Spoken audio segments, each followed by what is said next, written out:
السلام عليكم ورحمة الله وبركاته.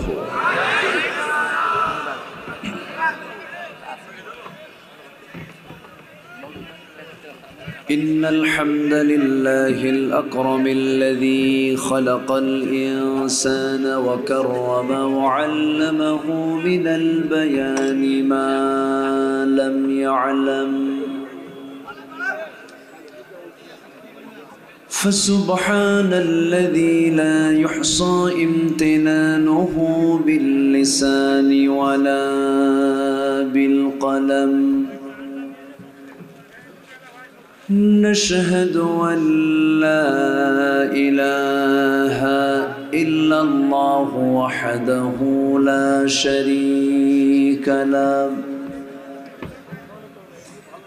ونشهد أن سيدنا وحبيبنا ومولانا محمدًا عبده ورسوله الذي أرسله بالحق بشيرا ونذيرا وداعيا إلى الله بإذنه وسراجا منيرا. فقد قال الله تعالى في كلامه المجيد وفرقانه الحميد: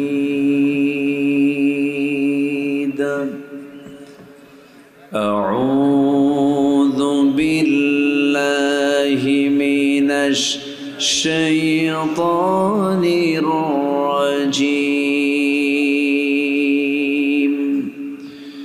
بسم الله الرحمن الرحيم.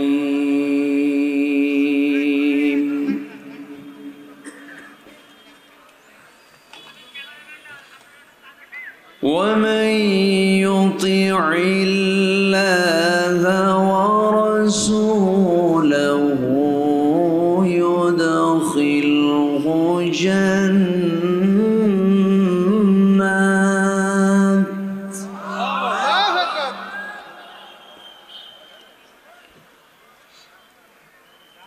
يدخله جنات تجري من تحتها الأنهار خالدين فيها.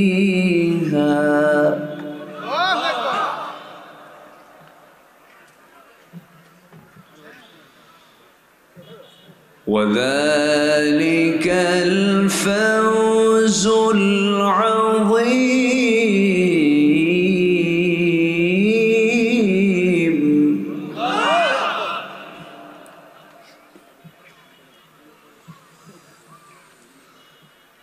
ومن يعص الله ورسوله ويتعد حدوده يدخله نارا خالدا فيها.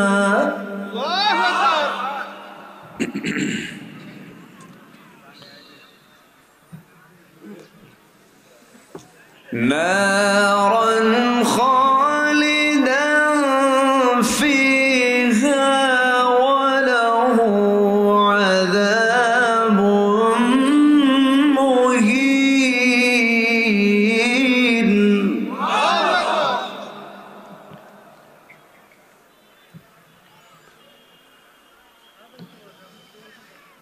الله أكبر.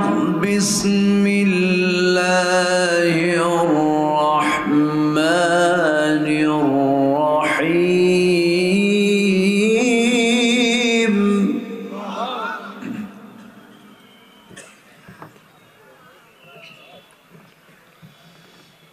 إن الله وملائكته وملائكته يصلون على النبي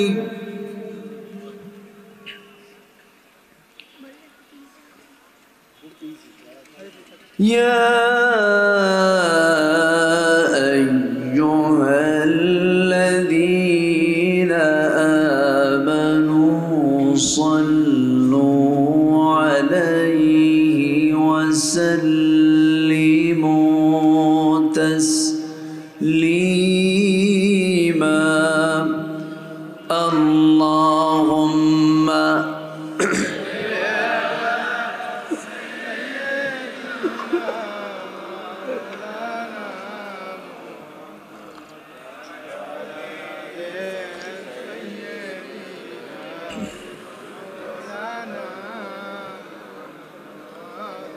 একটু মোহাব্বত দিয়ে নবীর প্রেমে মাতোয়ারা হয়ে জবান খুলে আওয়াজ দে সবাই বলুন আল্লাহুম্মা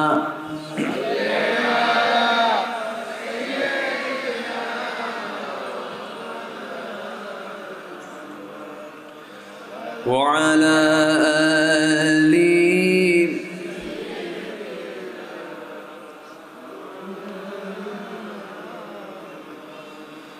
সবাই বলুন বালাগাল উলা বিকামালিহি কাশাফাত তুজা বিজামালিহি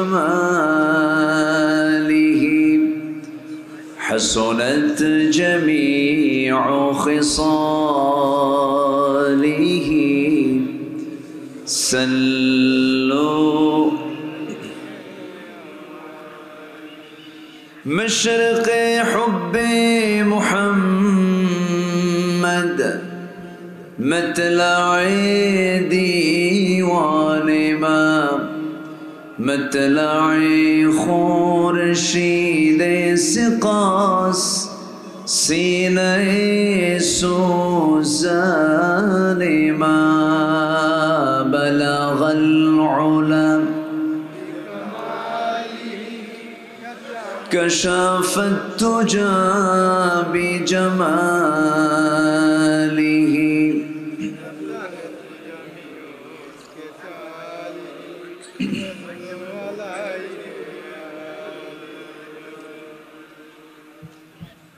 আমি কোরআনের সুর মাঝে শুনেছি যে নাম আজানের সুর মাঝেও শুনেছি সে নাম ও নাম শুনেছি আমি আমার হৃদয় হে রাসূল নবীজি তোমায় হে রাসূল নবীজি তোমায় সবাই বলছি সাল্লাল্লাহু আলাইহি ওয়াসাল্লাম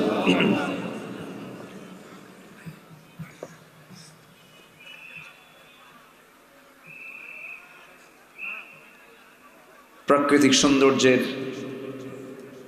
অপরূপ একটি অঞ্চল লীলাভূমি খুলনা অঞ্চলের ঝিনাইদহ জেলার মহেশপুর সীমান্তবর্তী উপজেলার গুড়দহ তরুণ সংঘ মাহফিল ইন্তেজামিয়া কমিটি কর্তৃক আয়োজিত দুদিনব্যাপী তাফসীরুল কোরআন মাহফিল 2024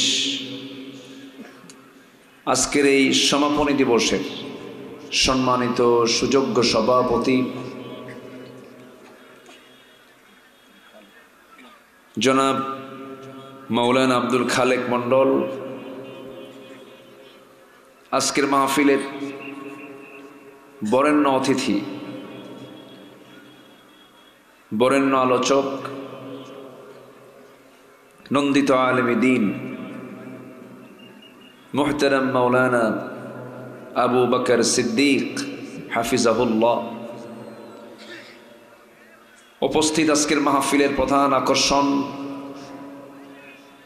দূরে কাছের বিভিন্ন স্থান থেকে ছুটে আসা কালেমার ঝান্ডাবাহী, তৌহিদের পতাকাবাহী, দ্বীন ইসলামের নর শারদুল বীর মুজাহিদ, প্রাণ প্রিয় সম্মানিত দ্বীনী ভাইরা, আড়ালে বসে আছেন শ্রদ্ধেয়া সম্মানিতা মা বোনেরা। আলোচনার সূচনায় আনুষ্ঠানিকতার মধ্য দিয়ে আমার পক্ষ থেকে আবারও দিল খোলা সালাম, আসসালামু আলাইকুম ওয়া রাহমাতুল্লাহি ওয়া বারাকাতুহু। সালামের জবাব একটু ভিজা ভিজা মনে হলো। আসসালামু আলাইকুম ওয়া রাহমাতুল্লাহ। সবাই কেমন আছেন? আমাকেও প্রশ্ন করলেন, এ তো মুহাব্বতের লক্ষণ। মুহাব্বত থাকলেই তেমন হয়। আল্লাহ তাআলা আমাকে তো আপনার মতোই আপনার কাতারেই রেখেছেন, বলছি আলহামদুলিল্লাহ। আমি আসতে নিয়ে যত মানুষ রাস্তায় দেখেছি এবং চতুর্পার্শ্বে দাঁড়িয়ে থেকে যত মানুষকে আমি লক্ষ্য করছি, আমার মনে হয় বসে থাকা মানুষের চাইতে বাহিরে লোকের সংখ্যাই বেশি হবে। উচিত ছিল সামিনাটা আরেকটু বড় করা। মানুষের খুবই কষ্ট হচ্ছে আমার মনে হচ্ছে। তো আমি মাহফিল কমিটির পক্ষ থেকে ক্ষমার সুন্দর দৃষ্টি কামনা করছি। উপর থেকে কুয়াশা পড়ছে, ঠান্ডা, এর মধ্যেও যারা দাঁড়িয়ে দাঁড়িয়ে কষ্ট করে কথা শুনছেন, আপনাদের এই কষ্টের উত্তম জাযা আমার আল্লাহ তাআলা আপনাকে দান করুন। জোরে বলি আল্লাহুম্মা আমিন।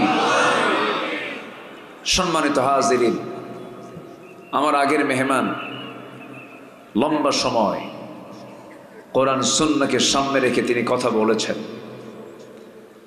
আমি শেষ ক্লাসে এসে কিছু কথা বলতে চাচ্ছি। এই মাঠে আজ থেকে আরো এক যুগ আগে আমি এসেছিলাম। সেই সময় কলেবরটা এত বড় ছিল না। এই যে মজনু তখন বিয়ে করে নাই, পরে বিয়ে শাদী করছে। তো এই 12 বছর পর আল্লাহ তাআলা এই গুরদহের মাঠে এত সুন্দর সাজানো একটি পরিবেশে আল্লাহ তাআলা আমাকে আসার তৌফিক দিয়েছেন, বেঁচে রেখেছেন, আলহামদুলিল্লাহ। যে সময়টা পার করছে বাঁচারই তো কথা না। 16 বছর কি যে সময় পার হয়েছে। সম্মানিত ভাইয়েরা, এই মাহফিল গত বছর হতে দেয়নি। ভাববেন না হুজুর খবর রাখে না, মাহফিল হতে দেয়নি। সম্মানিত বন্ধুগণ, অসংখ্য মাহফিল বন্ধ করে দিয়েছে। আজকে থানার কাছে আর কমিটির যাওয়া লাগে না। কমিটি এখন স্বাধীন হয়ে গেছে। বরঞ্চ থানা ফোন দিয়ে বলে কিছু লাগবে কি, ঠিক কিনা? এই পরিবর্তন যিনি তৈরি করে দিয়েছেন তিনি আমার কে? আসতে বলবেন না, তিনি আমার কে? আল্লাহ পারেন কিনা, দেখায় দিছেন কিনা? কি প্ল্যান আমাদের, আর আল্লাহর কি প্ল্যান? আমরা কত প্ল্যান করেছি, আর আল্লাহর প্ল্যানটা দেখছেন, মাত্র 45 মিনিট টাইম। চিন্তা করা যায় কি তার প্রোটোকল ছিল, কি তার সমরাস্ত্র ছিল, সব তার হাতে। কিন্তু টাইম পাইছে কতক্ষণ? এই পরিস্থিতি, এই সিচুয়েশন তৈরি করে দিয়েছেন তিনি আমার কে? শুকরিয়া আদায় করছি, বলছি আলহামদুলিল্লাহ। সবাই বলি আল্লাহুম্মা আইন্নি আলা যিকরিকা ওয়া শুকরিকা ওয়া হুসনি ইবাদাতিকা। আমরা আল্লাহ তাআলার শুকর আদায় করে নিলাম। সম্মানিত হাজিরিন, যে সমস্ত ঐতিহাসিক মাহফিলগুলো 18 বছর 16 বছর করতে দেয়নি, সে মাহফিলগুলো এবছর শুরু হতে যাচ্ছে। চট্টগ্রামের প্যারেড ময়দান 5 দিনব্যাপী তাফসীর মাহফিলের একদিনের মেহমান আল্লাহ তাআলা আমাকে নির্বাচিত করেছেন। আলহামদুলিল্লাহ। সম্মানিত ভাইয়েরা, সিলেট আলিয়া মাদ্রাসা মাঠের মাহফিল ঐতিহাসিক, সেখানেও 5 দিনব্যাপী একদিন আল্লাহ তাআলা এই অধম গোলামকে রেখেছেন। পাবনার দারুল আমান ট্রাস্ট উত্তরাঞ্চলের সবচাইতে বড় ঐতিহাসিক মাহফিল, সেখানেও এবছর মাহফিল অনুষ্ঠিত হচ্ছে, সেখানেও মেহমান হিসাবে আছি। এই মাহফিলগুলোকে কণ্ঠাসা করা হয়েছিল, বন্ধ করে দেওয়া হয়েছিল। তারা চেয়েছিল আওয়াজ বন্ধ হলে মনে হয় ইসলাম অচল হয়ে পড়বে। ইসলামকে কেউ অচল করতে আসলে সে অচল হয়ে যায়। অচল হয়নি, অচল হয়ে গেছে। ইসলাম ছিল, আছে, থাকবে। ইসলাম কারো না, ইসলাম কার? ইন্নাদ-দীনা ইনদাল্লাহিল ইসলাম। এজন্য ইসলামকে নিয়ে যারাই যে শক্তি একটু মাথাচাড়া দিয়ে উঠেছে ইসলামের বিরুদ্ধে, আল্লাহ তার মাথাকে ভেঙ্গে চুরমার করে দিয়েছেন। ইতিহাস সাক্ষী, আমরা আমাদের সবারই কম বেশি জানা আছে, আমরা মুসলিম পরিবার, আমাদের ইসলামী অনেক নলেজ নিয়ে আমরা ছোট থেকে বড় হয়েছি। তবে একটি ব্যতিক্রম অঞ্চল হচ্ছে ঝিনাইদহ মহেশপুর এরিয়া। আমার কাছে খুব ভালো লাগে। অত্যন্ত উর্বর ইসলামী আন্দোলনের জন্য আল্লাহ তাআলা এই জনপদকে ইসলামের জন্য কবুল করে নেন। জোরে বলি আল্লাহুম্মা আমিন। আমরা শুনতে এসেছি কোরআন, শুনতে এসেছি কি? কোরআনের ভেতরে এমন কিছু নাই যা বাদ পড়েছে। আমার আপনার প্রশ্ন ফুরে যাবে, কিন্তু কোরআন থেকে জবাব ফুরাবে না। এমন কিতাব হলো কোরআন, সব জবাব আছে, সব কিছু আছে। আইন চাবেন, আছে। ফিজিক্স কেমিস্ট্রি নেবেন, আছে। সায়েন্স নেবেন, আছে। পরিবার নিয়ে কথা বলতে চান, প্রশ্ন করুন, জবাব আছে। আপনি কি চান, কি রাষ্ট্র চালাবেন, আছে। নাই শব্দ বাদ দিয়ে সবই আছে। জোরে বলি সুবহানাল্লাহ। এই গোটা পৃথিবী সৃষ্টি করেছেন কে? আল্লাহ। আসতে বলবেন না কে? আল্লাহ। কোরআনকে প্রশ্ন করুন, কোরআন বলো তো। কোরআন জবাব দিচ্ছে। আল্লাহ রাব্বুল আলামিন বলেন, আল্লাহু খালিকু কুল্লি শাইইন ওয়া হুয়া আলা কুল্লি শাইইন কাদির। প্রশ্ন করুন, কোরআন বলো, মানুষকে কেন সৃষ্টি করা হয়েছে? আমারা আল্লা তা'বুদু ইল্লা ইয়্যাহু যালিকাত-দীনুল কাইয়্যিম। কোরআন বলে দাও, জীবন মৃত্যু কেন সৃষ্টি করা হয়েছে? কোরআন জবাব দিচ্ছে, আল্লাযী খালাকাল মাউতা ওয়াল হায়াতা লিয়াবলুয়াকুম আইয়ুকুম আহসানু আমালান ওয়া হুয়াল আজিজুল গফুর। জোরে বলুন আল্লাহু আকবার। আমার বন্ধুগণ, কোরআনকে প্রশ্ন করুন, কোরআন তোমার কথাগুলো, তোমার নসিহাগুলো, তোমার উপদেশগুলো কারা শুনবে? কোরআন জবাব দিচ্ছে, সায়াযাক্কারু মান ইয়াখশা ওয়া ইয়াতাজান্নাবুহাল আশকাল্লাযী ইয়াসলান নারাল কুবরা সুম্মা লা ইয়ামুতু ফিহা ওয়া লা ইয়াহইয়া قد أفلح من تزكى। জোরে বলুন আল্লাহু আকবার। আপনি কোরআনকে প্রশ্ন করুন, তোমাকে ভয় করে চললে কি প্রতিদান পাওয়া যাবে? বলে দাও কোরআন।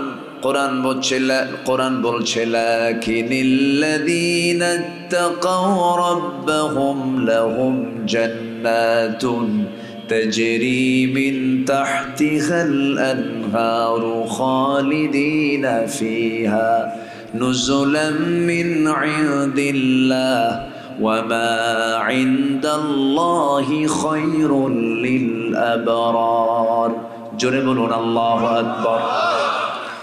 আমার বন্ধুগণ,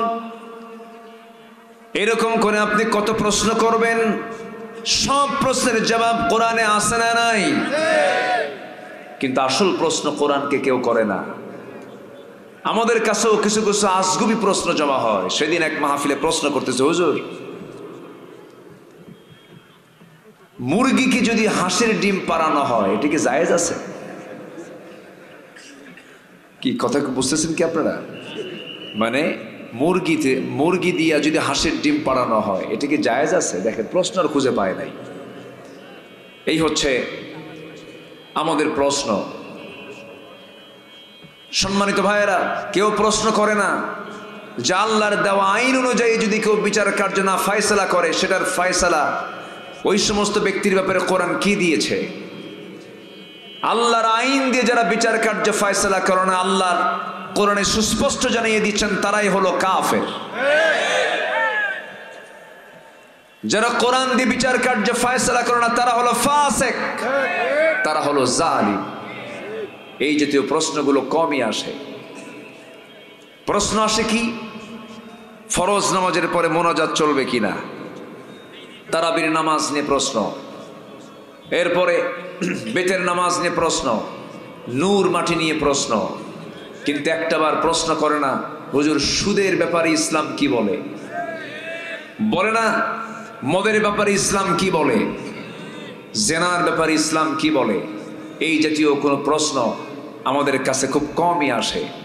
সম্মানিত বন্ধুগণ, আমরা সুন্দর একটি বাংলাদেশ পেয়েছি। এখন পরিবেশটা অনেক অনুকূল, সব কথা বলার একটা পরিবেশ আমরা পেয়েছি। 53 বছরের মধ্যে সবচেয়ে অনুকূল পরিবেশ আমরা পেয়েছি। এই 53 বছর কেউ দেশ চালিয়েছে 25 বছর, কেউ চালিয়েছে 16 বছর, কেউ চালিয়েছে 9 বছর, মাঝখান দিয়ে মঈনুদ্দিন ফখরুদ্দিনরা কয়েক বছর। সব দেখেছি আমরা। এই 53 বছরে যারা দেশ চালিয়েছেন তারা জন্মসূত্রে মুসলমান হলেও ইসলাম দিয়ে তারা দেশ চালান নাই। সব দেখা শেষ, আগামীর দেশ আমরা দেখতে চাই কোরআনের দেশ। রাজি আছেন কারা কারা? হাত উঁচু করে দেখান।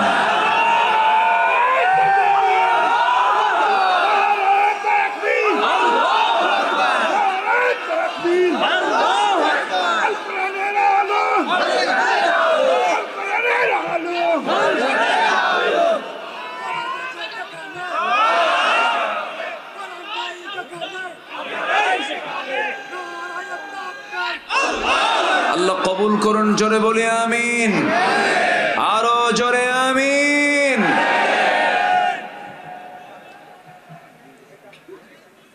নামে মুসলমান হয়ে জান্নাত পাওয়া যাবে না, কামের মুসলমান হতে হবে, ঠিক কিনা? নামে মুসলমান তো বারাক ওবামাও হিন্দু নাম, খ্রিস্টান নাম বারাক হোসেন ওবামা, নাম শোনেন নাই? কোথাকার প্রেসিডেন্ট ছিল? আমেরিকা।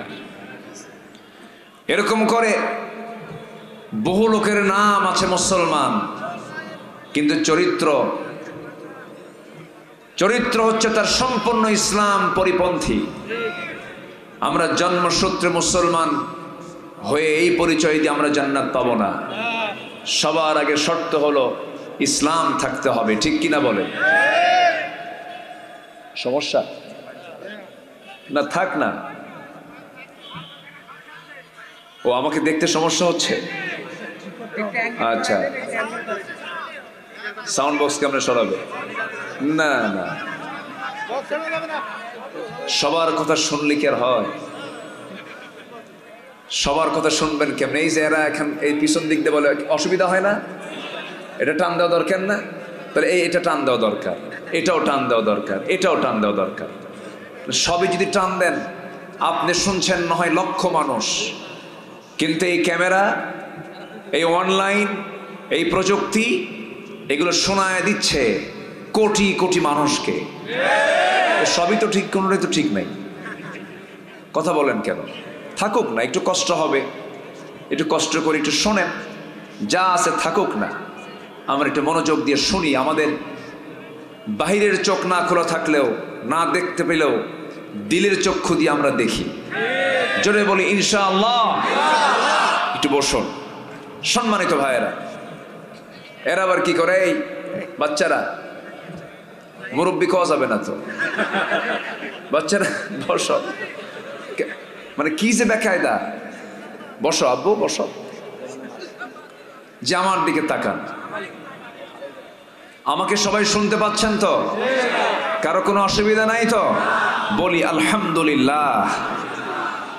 এই মাটি 12 বছর আগে এই মাটিতে আমি এসেছিলাম। আমার একটা আবেগের জায়গা কাজ করছে। সম্মানিত বন্ধুগণ, একটু মনোযোগ দিয়ে আমরা কথাগুলো শোনার চেষ্টা করি। আমরা এই পৃথিবীতে এসেছি একটা লক্ষ্য নিয়ে, সেটা হলো আমরা খুশি করতে চাই কাকে? আসতে বলবেন না, কাকে? আল্লাহ খুশি হলেই আমরা জান্নাত পাবো। কিন্তু আমাদের ভিতরে সমাজে কিছু লোক আছে, আল্লাহ যেখানে থাকে থাকুক, আমার নেতা খুশি হোক। আছে না নাই? এই 16 বছর শুধু সংসদে শুনেছি, আমি স্মরণ করছি 1000 বছরের, শুনছি না? শুনছি। আল্লাহর প্রশংসা নাই, নবীর প্রশংসা নাই, শুধু নেতার প্রশংসা। কিন্তু সকল প্রশংসার আগে প্রশংসা হতে হবে কার? আসতে বলবেন না, কার? সবার আগে আমরা সন্তুষ্ট করব কাকে? আল্লাহকে। আল্লাহ যদি আমার রাজি হয়, তুমি কে? ঠিক কিনা? আমার সঙ্গে পারে কে? গোটা পৃথিবীর সব মানুষ আমার বিরোধী, কিন্তু আল্লাহকে আমি হাতে নিয়েছি। আল্লাহ আমার হয়ে গেছেন, আমি আল্লাহর হয়ে গেছি। অর্থাৎ আল্লাহ তাআলা বলছেন, যখন কোনো বান্দা আমার দিকে 1 হাত আগায়, আমি তার দিকে 10 হাত আগাই। যদি আমরা আল্লাহর হয়ে যাই, পৃথিবীর কাউকে লাগে? আসতে বলবেন না, লাগে? সে আল্লাহকে কাছে নেওয়ার জন্য দরকার হচ্ছে ইবাদত। কি দরকার বলেন? ইবাদত। এক জায়গায় না সব জায়গায়? আসতে না সব জায়গায়? রাতের বেলা যখন বউয়ের সঙ্গে শুয়ে থাকবো, এটা কি ইবাদত নয়? আসতে কয়, ইবাদত নয়? অবশ্যই। অন্যের বউ না কিন্তু আবার, হ্যাঁ, নিজ স্ত্রী হতে হবে। এখন তো পরকীয়ার পরিমাণ কমছে না বাড়ছে? বাড়ছে। নিজের বউ ভাল লাগে না। বিকৃত রুচির কিছু বদমাইশ আছে না নাই? আছে না নাই? আচ্ছা, বিকৃত রুচি। আর সেই বিকৃত রুচির লোকগুলো আজকে উপদেষ্টার মতো জায়গায় বসে যায়। মুস্তাফা সরওয়ার ফারুকী তার বউকে দিয়ে নাচায়। মুস্তাফা সরওয়ার ফারুকীর চিন্তা চেতনা হলো সমকামিতা, লিভ টুগেদারে বিশ্বাসী। চরিত্রহীন মানুষ কখনো 18 কোটি মানুষের প্রতিনিধিত্ব করতে পারে না। রক্ত রক্ত দিয়েছে যুবকরা, রক্ত দিয়েছে আমার ছাত্ররা, রক্ত দিয়েছে আমাদের সন্তানরা। সন্তানদের রক্তের সঙ্গে প্রতারণা করা যাবে না ভাই। এই বিজয়টা এসেছে, আমাদের ধরে রাখার দরকার আছে না নাই? ধরে রাখতে হবে। তবে এই সম্মান, এই বিজয় ধরে রাখার জন্য সবচেয়ে বড় অস্ত্র হলো সুন্দর চরিত্র। কিছু বলেন বলেন বলেন বলেন, সুন্দর চরিত্র। ইবাদত দিয়ে আমার নিজের জীবনকে সুন্দর করে সাজিয়ে নিতে হবে। কিন্তু আমি যে ইবাদত করব, ইবাদত আমার কবুল হচ্ছে না, আমার ভিতরে কিছু প্রবলেম আছে। আমার আপনার মধ্যে যদি এই প্রবলেমগুলো থেকে যায়, আমার কোনো দোয়া, কোনো ইবাদত কবুল হবে না। কার কথা? মোটামুটি কোনো বান্দার মধ্যে ভিতরে যদি 10টা অপকর্ম থাকে, 10টা অপকর্ম, অপকাজ যদি থাকে, আল্লাহ তার কোনো ইবাদত কবুল করবেন না। এই 10টা অপকর্মের একটা লম্বা একটা কথা আমাকে বলতে হচ্ছে। আমাকে সময় দিচ্ছেন তো নাকি? আমাকে সবাই সময় দিতে রাজি আছেন তো? আমি এসেছি এখানে মাগরিবের সময়, ভাবছি এসার পর পরই উঠব, কিন্তু আমাকে উঠায়া দিতে দিতে মাহফিলের পোস্টারে লেখা থাকে প্রধান বক্তা, মাহফিল এসে হয়ে যায় শেষ বক্তা। শেষে উঠছি, মানুষের এখন যাবার সময় ফেরার সময় হয়ে যায়, তা আমি খুব বেশি লম্বা সময় নেব তা না, আমাকে একটু সময় দিবেন, আমাদের ইবাদতগুলো কবুল হবে। ওই 10টি অপকর্ম যদি আমরা ছেড়ে দেই, নাম্বার 1 মুনাফিকি ছাড়বো আগে।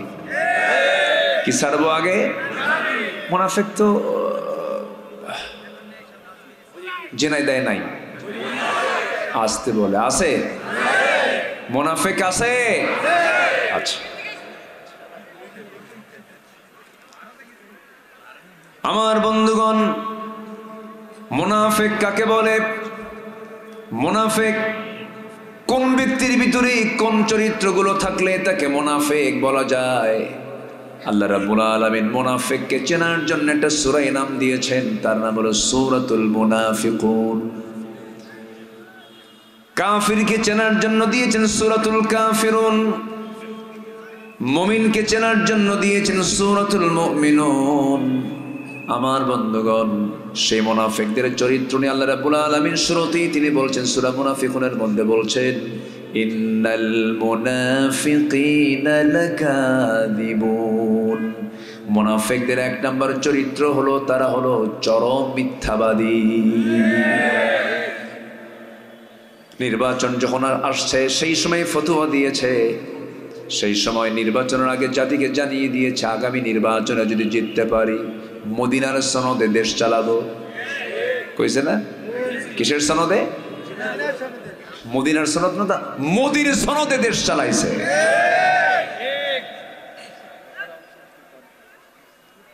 সম্মানিত বন্ধুগণ, মিথ্যা আছে যার ভিতরে, সেই লোকটাই মুনাফিক। এখন এটাকে যদি আপনি বাঁচতে যান, একটু বাঁচতে থাকেন, একটু ছাঁটাই করতে থাকেন, নিজের মধ্যে সম্ভাবনা আছে না নাই? আসতে বলে, আসতে বলে আছে। বড় টেনশনের বিষয়। আমার নবীজির একজন প্রিয় সাহাবীর কাছে মদিনায় আমার নবীজি একজন সাহাবীর কাছে মুনাফিকের তালিকা রেখে দিয়েছিলেন। ওই সাহাবী জানতেন কে কে মুনাফিক। সেই সাহাবীর নাম হলো হুযায়ফা। সাইয়েদনা ওমর ফারুক রাদিয়াল্লাহু আনহু একদিন তার সামনে গিয়ে অঝরে ঝরায় কাঁদতেছেন, কেঁদে কেঁদে বলছেন, ভাই হুযায়ফা, দেখো তো তোমার কাছেই তো সমস্ত মুনাফিকের তালিকা আছে, সেই মুনাফিকদের তালিকার মধ্যে আমি ওমর, আমার নামটা আছে কিনা? কে বলতেছে? কে? উনি কি সাধারণ মানুষ? জান্নাতের সংবাদ পেয়েছেন, দুনিয়াতে বসেই রাসূল যার শানে বলেছেন, আমার পরে যদি নবুয়তের সিলসিলা জারি থাকতো লাকানা ওমর, আমার ওমর নবী হয়ে যেত।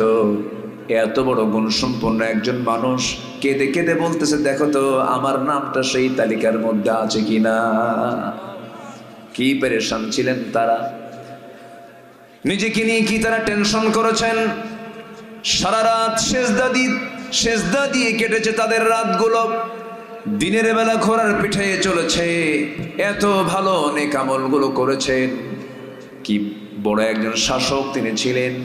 সেই সময়ের শাসক আর বর্তমান হালের শাসকের মধ্যে কি তফাৎ দেখেন। ছোট্ট একটা ইতিহাস বললেই স্পষ্ট হয়ে যাবে। প্রথম খলিফার নাম কি বলেন? বলেন? আবু বকর রাদিয়াল্লাহু তাআলা আনহু যেদিন খেলাফতের মসনদে বসে গেলেন, সেই দিন আবু বকর সিদ্দিক রাদিয়াল্লাহু তাআলা আনহু শেষ রাত্রিবেলা আগের থেকেই খেদমত করতেন। খেলাফতের দায়িত্ব পাওয়ার পরও খেদমত ছাড়েন নাই। তার ঘরের সঙ্গে একটা ঘর ছিল তার প্রতিবেশী, বুড়ি একজন মহিলা ছিল যার স্বামী নাই, ছেলে নাই, মেয়ে নাই, কোনো সন্তানাদি নাই। সাইয়েদনা আবু বকর সিদ্দিক রাদিয়াল্লাহু তাআলা আনহু সেই বুড়ি মহিলার ঘরে প্রত্যেক রাতে ঢুকতেন। শেষ রাত্রে ঢুকে বুড়ি মহিলার কাপড় চোপড় ধুয়ে দিতেন, গোসল করায়া দিতেন, পানি আগায়া দিতেন, খাবার দাবার জোগাড় করে দিতেন। সাইয়েদনা ওমর ফারুক একদিন তা দেখে ফেললেন, দেখে ফেলে বলছেন, ভাই আবু বকর, খেলাফতের দায়িত্ব পেয়েছেন, এই খেদমতগুলো অন্তত আপনি আমাদের করার সুযোগ দিয়ে দেন। প্রথম খলিফা বলছেন, ওমর, হাসরের ময়দানে তোমার আমলনামা কিন্তু আমার পিঠে আসবে না, আমাকে আমার আমলনামা করতে দাও। 2 বছর খেলাফতের দায়িত্ব পালন করেছেন সাইয়েদনা ওমর ফারুক রাদিয়াল্লাহু আনহু। প্রথম খলিফার ইন্তেকালের পরে তিনি খেলাফতের দায়িত্ব পালন করলেন। প্রথম খলিফার ইন্তেকালের পর ওই বুড়ি মহিলাকে দেখতে যাবে কে? সাইয়েদনা ওমর ফারুক দেখতে গেছেন, খেদমত করতে গেছেন। প্রথম দিন বুড়ি জানে না প্রথম খলিফার ইন্তেকাল হয়ে গেছে। সাইয়েদনা ওমর ফারুক রাদিয়াল্লাহু তাআলা আনহু ভিতরে ঢুকলেন, বুড়িমার কাপড় চোপড়গুলো ধুয়ে দিলেন, সেবা করলেন, গোসলের পানিগুলো আগায় দিলেন, খাবার দাবার গুলো জোগাড় করে দিলেন। বুড়ি জানে না প্রথম খলিফার ইন্তেকাল হয়ে গেছে।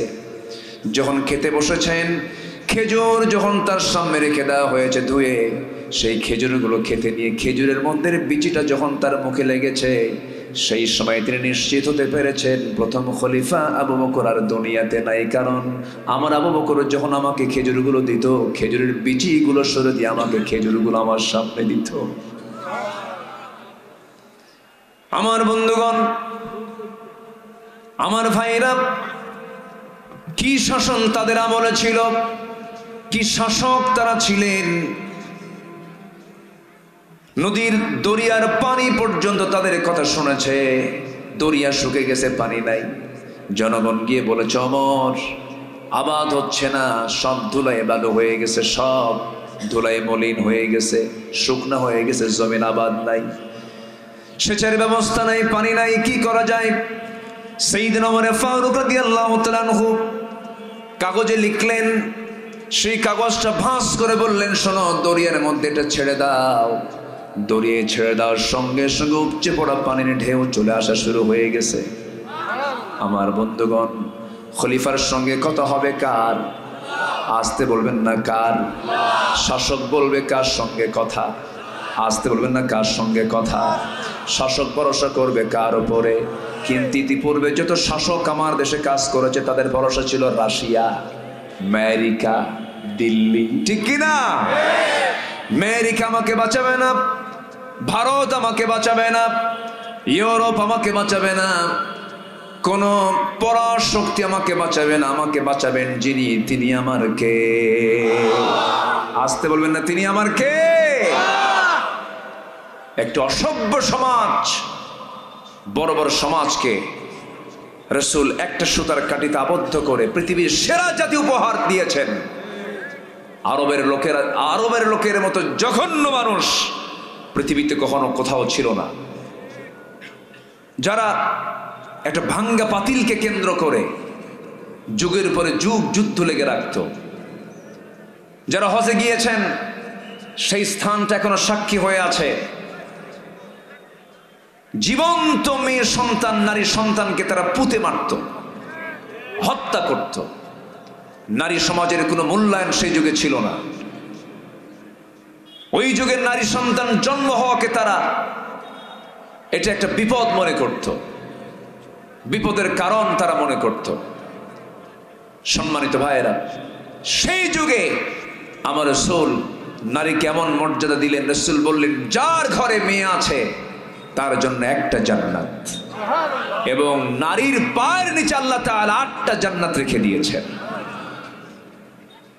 আজকে সেই নারীও পৃথিবীর কাছে আজকে হয়ে গেছে একটা ভোগের সামগ্রীর মতো, পণ্য সামগ্রীর মতো, যা ছিল 1500 বছর আগে ওই আরবের ওই সমাজে। আজকে বলা হচ্ছে স্বাধীনতার নামে মেয়েদেরকে উলঙ্গ করে রাস্তায় বের করানো। মেয়েরা উলঙ্গ হয়ে রাস্তায় বের হওয়া তাদের সম্মানের না, এটা অপমানের। বরঞ্চ নারীদের চামড়াকে ঢেকে দেওয়া, পর্দার পরিবেশে রাখাই হলো তাদের সম্মান রক্ষার একমাত্র হাতিয়ার। সম্মানিত ভাইয়েরা, আমার নবীর সামনে এক সাহাবী, সুন্দর চেহারার অধিকারী, নবীর সামনে দাঁড়িয়ে কালিমা ঘোষণা করলেন, ইসলাম কবুল করে নিয়েই হাউমাউ করে কাঁদলেন। রাসূল বলছেন, সাহাবী, তুমি দিন গ্রহণ করার পরে আবার কান্দো কেন? হুজুর, ইসলাম তো কবুল করছে, কিন্তু কোনোদিন আমি এরকম মনে করি নাই, কিন্তু ইসলাম গ্রহণের পর আমার একটা বিষয় খুব উকি মারতেছে। কি সেই বিষয়টা হলো, আপনি বলে দিয়েছেন আমাকে আমার সব গুনাহ মাফ হয়েছে, কিন্তু আমার কাছে মনে হয় সব গুনাহ মাফ হলেও একটা গুনাহ আমার মাফ হয় না, সেটা হলো খুনের গুনাহ। কি খুন করেছে তুমি বলো? কোজন নিজের হাতে নিজের মেয়েকে আমি খুন করেছি। কেমন করে? ওই যুগের সময়, ওই যুগের কারণে, ওই সময়ের কারণে মেয়ে সন্তানকে আমি মনে করতাম বিপদের কারণ, হত্যা করেছি। আমার নবীজির সামনে হাঁটু গেড়ে দিয়ে বসে থাকে সেই সাহাবীর সামনে রাসূল তাকিয়ে থেকে বলছেন, একটু বলো তো, একটু শুনি, তুমি কেমন করে মারলে তোমার নিজের মেয়েকে? সাহাবী নবীর সামনে বর্ণনা করছেন, এমন ভাবে বর্ণনা করছিলেন, সিরাত গ্রন্থে এসেছে নবীজির চোখের কোনা বেয়ে টপ টপ করে পানি পড়ছিল। সাহাবী বলছেন, ইয়া রাসূলুল্লাহ, আমার স্ত্রীর গর্ভে সন্তান আসলো। বললাম, যাও বাবার বাড়ি, ছেলে হলে নিয়ে আসবা, মেয়ে হলে জীবন্ত পুঁতে হত্যা করবে, এটাই আমার অর্ডার। বউটা আমাকে না বলে মেয়ে সন্তান হয়েছে, মারে নাই, ধীরে ধীরে সন্তানকে বড় করেছে।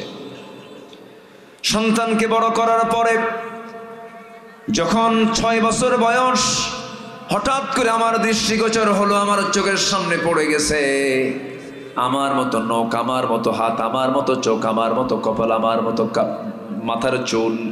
চট করে ধরে ফেললাম, বউটার সামনে দাঁড় করায় বললাম, বউ সত্যি করে বলো তো, আল্লাহর কসম করে বলো, এই সন্তানটা কার সন্তান? সঙ্গে সঙ্গে আমার বউটা বলতেছে, আপনার সন্তানের তথ্য আমি কতক্ষণ গোপন করবো, এই সন্তানটা আমাদের ঔরস থেকে এসেছে। হুজুর, আমি অগ্নিশর্মা হয়ে গেলাম, প্রচন্ড ক্ষেপে গেলাম, রেগে গেলাম। বউটাকে বুঝতে দিলাম না, সমাজের কারণে এতটাই পাশবিক হয়ে গেলাম, অভিনয় শুরু করে দিলাম। মেয়েটাকে কোলের মধ্যে নিয়ে আদর করে করে বলছি, মা তোমাকে আমি বহুদিন আদর করি না, তুমি আমার একমাত্র মেয়ে, তোমাকে বেড়াতে নিয়ে যাব। এইরকম করে আমি তাকে ফাঁকিবাজি করে ফাঁকি দিয়া সুন্দর পোশাক পরে নানির বাড়ির নাম করে রওনা দিলাম। নানির বাড়ির দিকে না রওনা দিয়া আমি চললাম জঙ্গলের দিকে। জঙ্গল পার হচ্ছি, মেয়েটার মুখ ধীরে ধীরে ছোট হয়ে যাচ্ছে। জঙ্গল পার হয়ে গেলাম, সামনে দুপুরবেলা কোদাল হাতে নিলাম, গর্ত খনন শুরু করে দিলাম। বারবার মেয়েটা বলে, বাবা নানির বাড়ি তুমি নাকি যাবে, তুমি এখানে গর্ত খনন কেন করো, কি হয়েছে? হুজুর, মেয়ে তো জানে না আমি কার জন্য গর্ত খনন করতেছি। আমার মুখে দাড়ি ছিল, দাড়ির মধ্যে আমার মেয়েটা তার কচি হাত নখগুলো ঢুকায় দিয়ে আমার সেই দাড়ি থেকে ময়লাগুলো, মাটিগুলো সরায় সরায় বারবার দিচ্ছে। আমি ঘেমে যাই, ঘরমাক্ত দেহ থেকে ঘামগুলো মুছে দেবার জন্য গামছা দিয়া ঘামগুলো বারবার মুছে মুছে দিয়ে বলে, বাবা এত ঘামতেছো কেন, এত কষ্ট করছো কেন, গর্ত খনন করে তুমি কি করবা?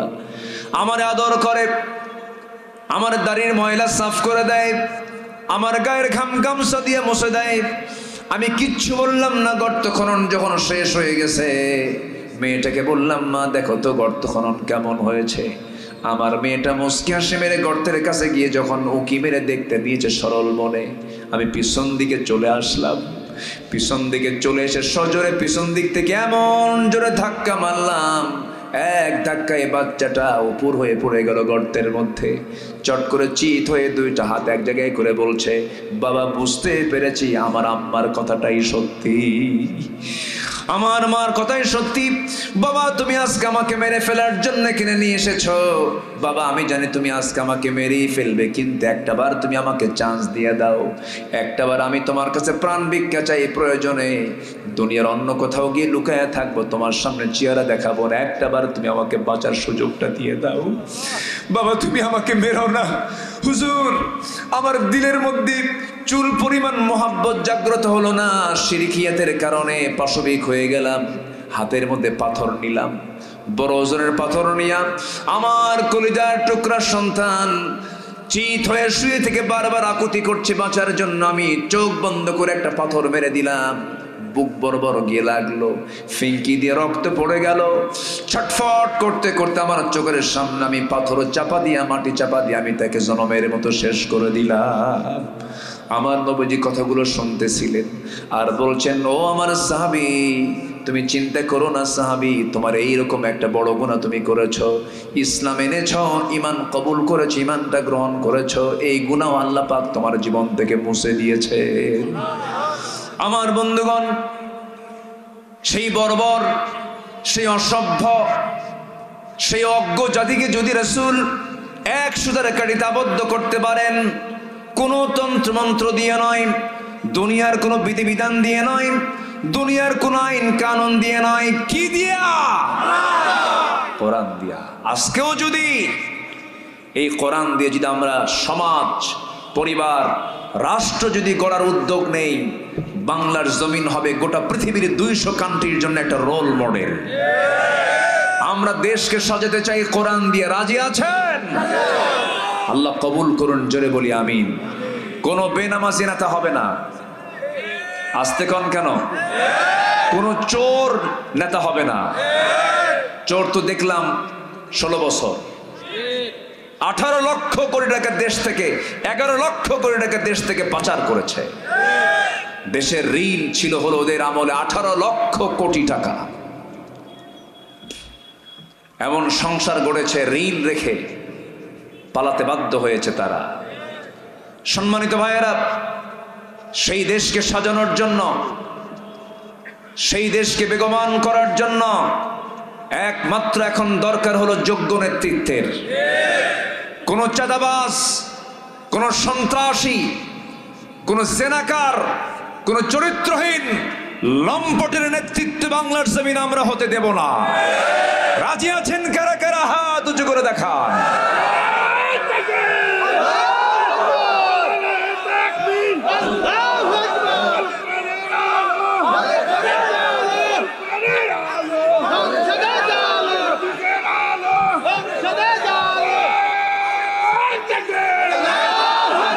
আল্লাহ কবুল করুন, জোরে বলে আমিন। আমাদের দেখা কম হলো না। আমার মনে হয় ধোঁকা দেবার দিক থেকে গোটা পৃথিবীর মধ্যে সবচাইতে ধোঁকাবাজ নেতা হলো আমার দেশের নেতাগুলো। কষ্ট পাচ্ছেন? গবেষণা এসেছে, বৈদেশিক সাহায্য এই 53 বছরে যা এসেছে বাহির থেকে, এই দেশের বৈদেশিক সাহায্য যা এসেছে, এর 75% চলে গেছে নেতাদের পকেটে। জনগণ পায় নাই। সব দেখা শেষ আমাদের। আমরা আর ধোঁকা খেতে চাই না, আমরা দেখতে চাই একটাবার কোরআন। রাজি আছেন তো সবাই? সবাই কি রাজি আছেন? যে নেতা নামাজ পড়বেন আগে বলবে তুই আগে নামাজ ধর, তোর বউকে পর্দা করা, ইসলাম মেনে চল, সুদের কারবার বাদ দে, মদের বোতল বন্ধ করো। এইভাবে আপনি নাসিহা করবেন। সম্মানিত ভাইয়েরা, মুগ্ধ জীবন দিয়েছে শহীদ আবু সাইদ, বুকটা পেতে দিয়েছে, গুলির সামনে মাথা নত করেনি। ঠিক কিনা? আবু সাইদ মারা যায় আর আমার দেশের মুফতিরা ফতুয়া দেয় ও শহীদ না। তুমি কোন কসু? তুমি কোন কসু হইছ? মরা এত সস্তা না, যত রক্ত লাগে দেব, প্রয়োজনে লোক পাঠাবো, আমি যাব না। কি ঠিক কিনা বলেন? এই চরিত্র আবু সাইদের ছিল না। আবু সাইদ মুগ্ধরা রিয়ালি দেশকে ভালোবাসে, জুলুম থেকে বাঁচার জন্য 18 কোটি মানুষকে জগদ্দল পাথর থেকে বাঁচানোর জন্য তারা বুকের তাজা প্রাণ ঢেলে দিয়েছে। আর এরা ফতুয়াবাজি করে। কষ্ট পাচ্ছেন নাকি? কথা বলবো? সবাই কথা শুনতে রাজি আছেন? ইবাদত কবুল হবে 1 নাম্বার, সেটা হলো মুনাফিকি বাদ দিতে হবে। বুক মুখ 2 রকম না 1 রকম? বলেন, বুক মুখ 2 রকম না 1 রকম?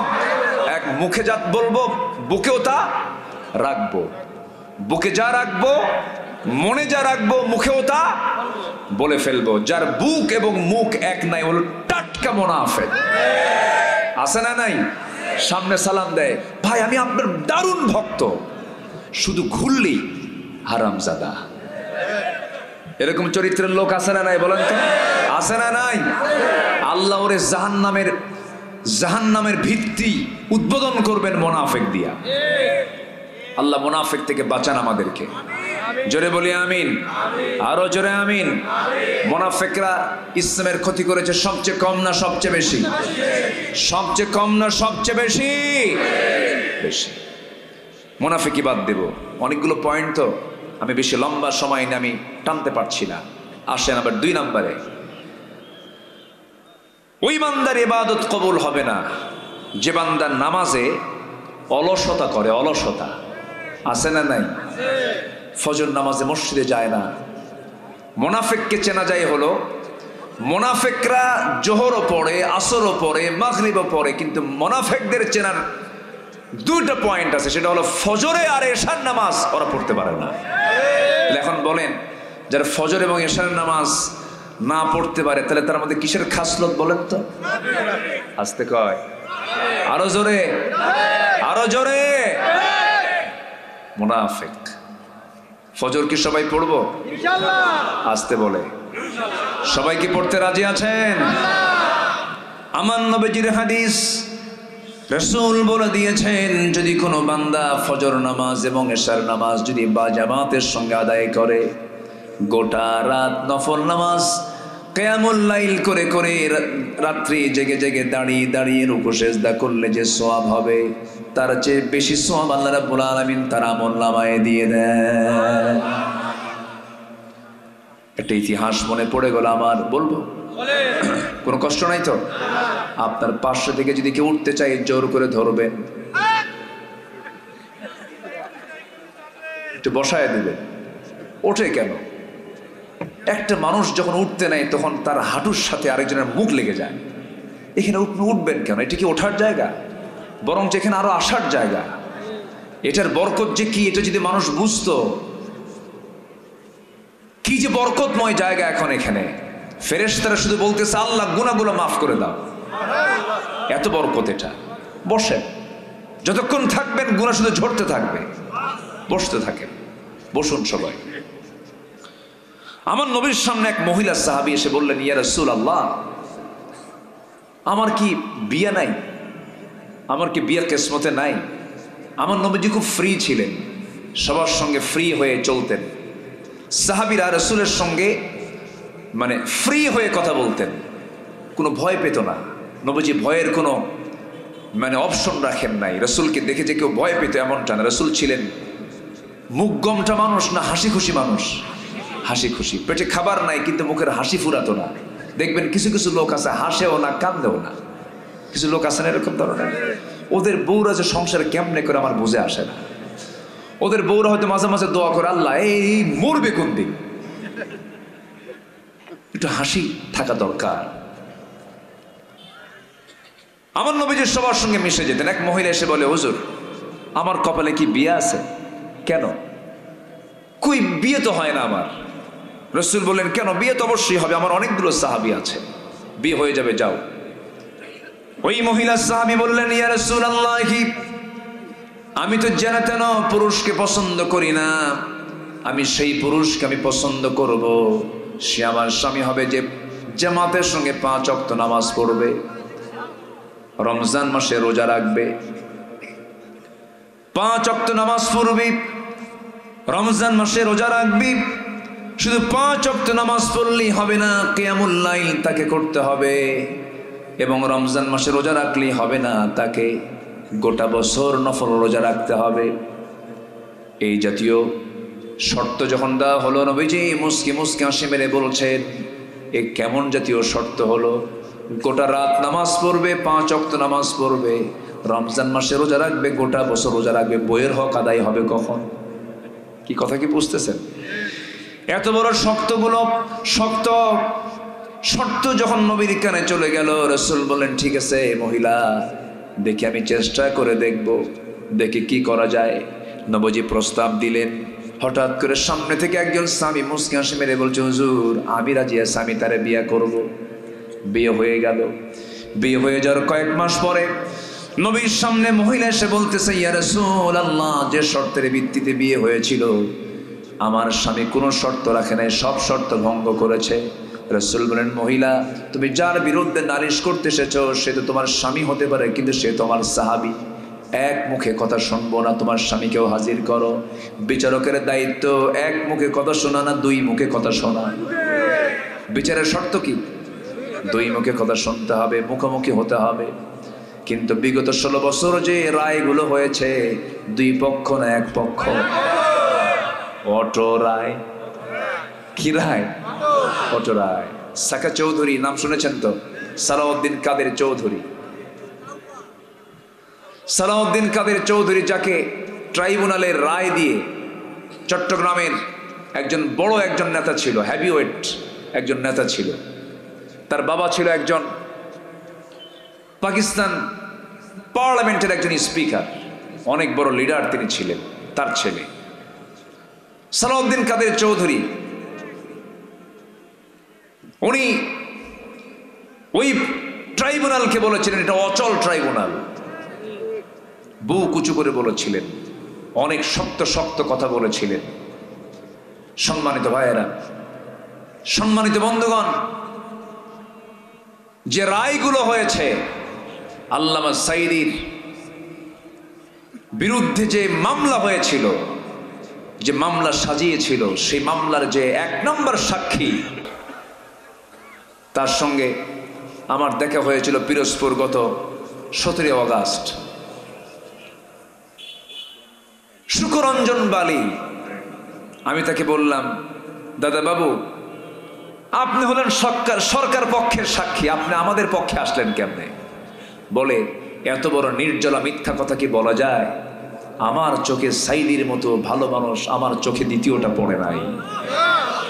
একটা হিন্দু, তাকে ইন্ডিয়ায় ঢুকায় দেওয়া হলো, 5টা বছর জেল খেটেছে, হাত পা গুঁড়ো করে দিয়েছে, তাকে অনেক প্রস্তাব দিয়েছে, এরপরেও কোনো প্রস্তাবে তাকে রাজি করানো যায় নাই। তার ঈমান নাই, কিন্তু ঈমানের গুণ আছে। আর আমার দেশে কিছু কাঠমোল্লা আছে, এলেম আছে, কিন্তু মুনাফিকি করে ঈমান বিক্রি করে ফেলে। কি রায়গুলো দিল? সাক্ষী, কোন সাক্ষী? ঘটনা হলো 71, সাক্ষীর জন্ম হলো 76। সাক্ষীর জন্ম যদি 76 হয় আর ঘটনা যদি 71 হয়, তাহলে দেখলো কেমনে? রুহের জগৎ থেকে দেখছে। কিসের জগৎ থেকে? রুহের জগৎ থেকে। কম কথা। রায়গুলো দিয়ে দিল। আল্লামা সাঈদীকে শেষ পর্যন্ত তারা শেষ করতে পারছে না। ওদের গাজলে এই জনপ্রিয় ব্যক্তিকে রাখা তো আমাদের জন্য চরম বিপদের কারণ। এই কথা চিন্তা করে তারা করলো একটা নাটক সাজালো 15 অগাস্টের আগের দিন থেকে। নাটক সাজায়া একটা সুস্থ মানুষকে হসপিটাল, কি বল, জেলখানা থেকে বের করে সুস্থ মানুষকে নিয়ে গেল হসপিটালে। সন্তানদের সঙ্গে সাক্ষাতের সুযোগ করতে দেওয়া হলো না। জেলখানা থেকে সুস্থ মানুষকে ধরে হসপিটালে ভর্তি করায় একজন সুস্থ মানুষ হাসি মুখে ঢুকলেন। জেলখানায় আটকিয়ে রেখে পয়জনিং করে, বিষ প্রয়োগ করে তাকে শহীদ করা হলো। এই তাফসীর মাহফিলের এই প্ল্যাটফর্ম ছিল তার প্ল্যাটফর্ম। অতএব তারই গড়ানো এই প্ল্যাটফর্ম থেকে জানাতে চাই,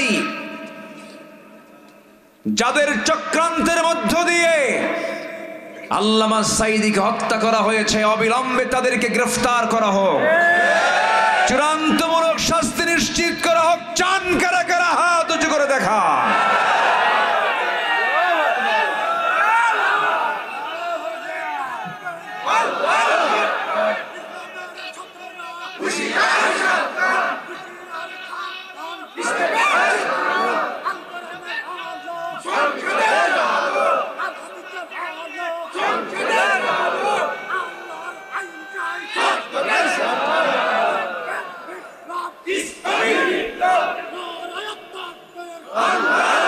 আল্লাহ কবুল করুন, জোরে বলে আমিন।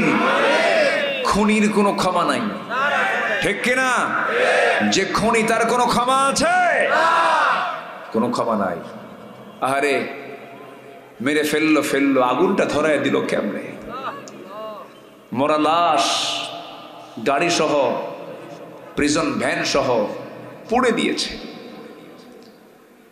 সম্মানিত ভাইয়েরা, এইগুলো, এই যে সদ্য ঘটে যাওয়া প্রতিটি হত্যার বিচার অবশ্যই হওয়া সময়ের দাবি।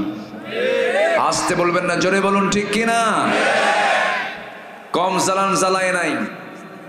এই 16 বছর জেলখানায় ছিল সাধারণ মানুষ বেশি না আলেম ওলামা বেশি? আমারও নিয়ে গেছিল, আমার নিচে সবার আগে শুরুর দিকে। 2014 সালে আমার প্রথম মামলা হয়। 2000 সালে এই সরকার যখন 96 আসে, 96-এর শেষে 2000-এর একটু আগ দিয়ে তারা একটা আইন পাশ করেছিল, জননিরাপত্তা আইন, মানে গদি নিরাপত্তা আইন পাশ করেছিল। সে আইনের ধারায় আমার বিরুদ্ধে মামলা হয়। সেই সময় ব্যারিস্টার মওদুদ আহমদ হাইকোর্ট থেকে একটা আগাম জামিন আমি নেই। এরপরে আবার নির্বাচন হলো, সরকার নতুন চলে আসলো। আবার 2008-এর পরে এই গভর্নমেন্ট আসার পর যে মামলা হয়েছে, সেই মামলায় আমাকে জড়ানো হয়েছে। 2018 সালের দিকে হঠাৎ করে পুলিশ আমার বাড়িতে ঘেরাও করে ফেলেছে, ধরে নিয়ে চলে গেল। জেলখানায় ঢুকলাম, বলে হুজুর একটু থাকেন। ঢুকলাম ভিতরে, সামনে এক মুরব্বী দাঁড়ানো জেলখানার ভিতরে। আমারে দেখে সালাম একখান লম্বা দিল, দিয়ে কয় হুজুর আপনি জেলখানায়, খুব খুশি হয়েছি। বললাম এটা আবার কেমন কথা? জেলখানায় ঢুকলাম আমি, আপনি খুশি হলেন কেন? হুজুর দূর থেকে ওয়াজ শুনি, এত শখ, মুসাফা করব পারি না, কথা বলবো পারি না, মনের তৃপ্তি মতো আপনাকে দেখার এত ইচ্ছা পারি নাই, আর এত সহজে ধরা দিলেন, এ কি বেজার হওয়ার কথা? বয়স 85 বছর তো, উনি ওনার আবেগ থেকে বললেন। বললাম চাচা আপনি কেন জেলখানায়? কে বাবা আমার বিরুদ্ধে মামলা দিছে, কি বিস্ফোরক। বললাম কেন, আপনি কোথায় বোমা মারছেন? কে বাবা খালি বোমা না, ককটেল।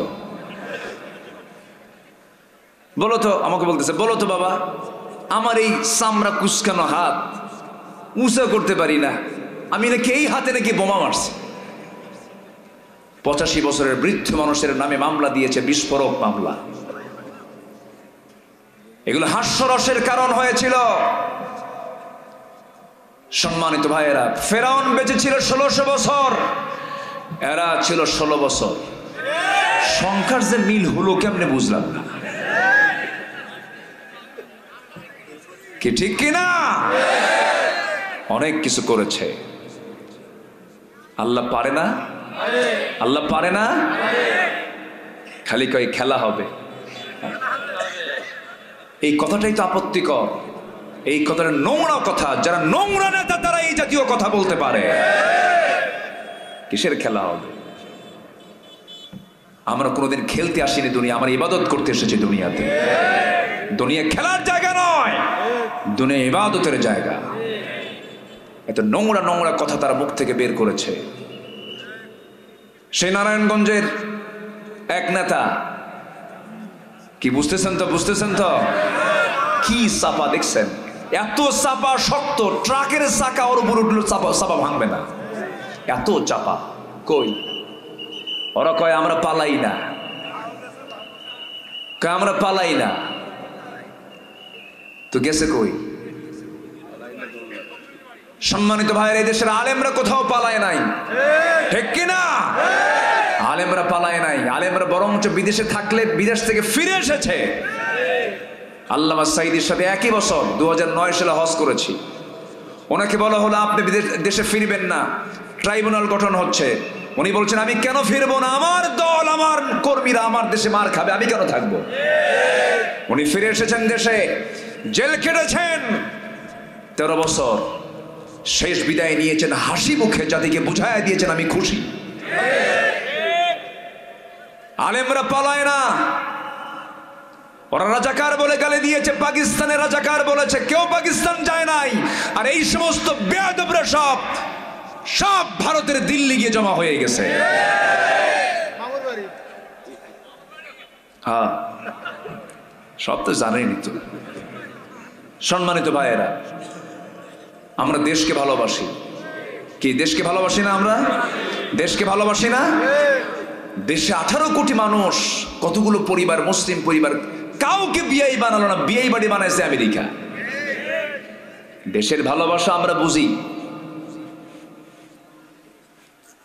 ব্যবসা বাণিজ্য দেশে করো, দুর্নীতি করেছো দেশের টাকা দেশে রাখো। যারা দেশের টাকা পাচার করে তাদের ফাঁসি হওয়া উচিত, ঠিক কিনা? দেশকে কারা ভালোবাসা আমরা জানি। রাগ করছেন নাকি? রাগ করছেন? এই মাহফিলকে বন্ধ করে দিয়েছে যারা, কারা? যারা বন্ধ করে দিয়েছে তারা শিক্ষা নয় ইতিহাস থেকে। কোরআনকে অচল করলে তোমরা অচল হয়ে যাবা, কোরআনকে অচল করতে পারবে না। সবাই কি নামাজ পড়তে রাজি আছেন? এক মহিলার কথা বলতেছিলাম, মনে আছে আপনাদের? বলবো? লাইনে যাই, আবার যাই, লাইনে যাই। কতক্ষণ আছেন আপনারা? হ্যাঁ, সারা রাত? ও ওরে, গ্রামার তো ভালোই খাটায় দেখে। 20 তারিখে দাওয়াত দিয়ে 21 তারিখে নিবে। আমার আগামীকাল মাহফিল বেশি দূরে না, মাত্র হবিগঞ্জ। কি কথা কি বুঝতেছেন? মানে সিলেট। আবার তারপরের দিন মাহফিল হলো বেশি দূরে না, চট্টগ্রাম। জি, সব দিকেই তাকাতে হয়। কিন্তু লক্ষ্য করলাম এই সাইডটা আপনারা অফ করেন নাই কেন? প্রচন্ড ঠান্ডা বাতাস আমার গায়ে লাগতেছে। এই বাতাসটা লাগলে আমি তো রুগী হয়ে যাব, ঠান্ডা লাগবে। বাতাস লাগলে এখন সমস্যা না, একটু ঢেকে দেওয়া লাগতো মনে হয়। তো যাই হোক, আমার দিকে তাকান। ওই মহিলা সাহাবীর কথা মনে আছে? এসে স্বামীর বিরুদ্ধে নালিশ করতেছে কার কাছে? নবীর কাছে। রাসূল বললেন, আমি তো মানবো না তোমার কথা, তোমার স্বামীরে ডাকো। দুজনকে এক জায়গায় করলেন। এবার রাসূল বলছেন, মহিলা বলো, 5 ওয়াক্ত নামাজ ভালো মতো পড়েছে কিন্তু জামাতে পড়ে নাই। রমজান মাসে রোজা রেখেছে কিন্তু সারা বছর রোজা রাখে নাই। গোটা রাত কোরআন তেলাওয়াতের কথা ছিল, গোটা রাত সে কোরআন তেলাওয়াত করে নাই। আমার রাসূল বলছেন, সাহাবী, তোমার বউটা যে সমস্ত কথাগুলো বললো এটা কি সঠিক নাকি? হুজুর, সব ভুল কথা, আমি একটাও বাদ দেই নাই। স্বামী কয় এক কথা, বউ কয় আরেক কথা। কি এরকম লাগে না? মাঝে মাঝে লাগে না? স্বামী স্ত্রীর দ্বন্দ্ব হয় কি না? মনে হয় সব ফেরেশতা বসে আছেন আপনারা। স্বামী স্ত্রীর দ্বন্দ্ব কি লাগে না? লাগে না? হ্যাঁ, লাগে কি না? আর আমারও তো লাগে। না লাগলে মহব্বত হবে কেমনে? একটু অভিমান, একটু একটু রাগারাগি, একটু ক্ষোভ, একটু অভিমান, অনেক কিছু, অনুরাগ আসে, এতে মহব্বতটা আরো গাঢ় হয়। সারাদিন কথা কয় না, সন্ধ্যার দিকেও কথা কয় না, হঠাৎ করে আপনি একটা ডাক মারছেন, কি আসে না নাই? বলেন তো, আসে না নাই? কত কি হয়। কিন্তু মাওয়াদ্দাত ওয়া রাহমাহ, আল্লাহু আকবার, আল্লাহ তাআলা স্বামী স্ত্রীর মধ্যে রেখে দিয়েছেন শুধু মহব্বত না, রহমত। যেরকম সুবহানাল্লাহ, মহব্বতও আছে, রহমতও আছে। এটা বেহেশতি ফ্লেভার। আলহামদুলিল্লাহ বলেন। কি ফ্লেভার বলেন তো? বেহেশতি ফ্লেভার আছে স্বামী স্ত্রীর মধ্যে। আল্লাহ মহব্বত গুলো বাড়ায়া দেন। জোরে বলি আমিন, আরো জোরে আমিন। কি মহব্বত আল্লাহ তাআলা রেখে দিয়েছেন। বুড়ি 85 বছর বয়স বুড়ির, আর বুড়ার বয়স 90 বছর। বুড়ি চলে গেছে মেয়ের বাড়িতে বেড়াতে, বুড়া বাড়িতে একা থাকে। ছোট্ট একটা বাটন ফোন আছে, ফোন দিয়ে বুড়িকে ফোন দিয়ে বলে, হ্যালো ডার্লিং, তুমি কখন আসবা? বলেন তো, দৈহিক কোনো চাহিদা আছে? দেহের মধ্যে কিছু আছে, কিন্তু বুড়া বুড়িকে ছাড়া বাঁচে না, বুড়ি বুড়াকে ছাড়া বাঁচে না। মরিচ পাকলে ঝাল কমে না বাড়ে? বাড়ে। এই মহাব্বত কে দিয়েছেন? আল্লাহ দিয়েছেন। যখন নবীর কাছে যখন স্বামীর বিরুদ্ধে নালিশ দিয়ে দিল, নবীজি বললেন, সাহাবী, কতটুকু সত্য হুজুর? বুঝতে সে ভুল করেছে, আমি বুঝায়া দেই। কি বুঝায়া দিবা বলো? তিনি বলছেন, হুজুর, 5 ওয়াক্ত নামাজ আমি জামাতে না পড়তে পারলেও ফজর নামাজ এবং এশার নামাজ কখনো আমি জামাত ছাড়া পড়ি নাই। আপনি বলে দিয়েছেন ফজর নামাজ এবং এশার নামাজ যদি কোনো বান্দা যদি জামাতের সঙ্গে আদায় করতে পারে, আল্লাহ রাব্বুল আলামিন তার আমল নামে গোটা রাত নফল নামাজের সওয়াব দিয়ে দেন। হুজুর গোটা রাতে দাঁড়ায় দাঁড়ায় নামাজ পড়ার কি দরকার?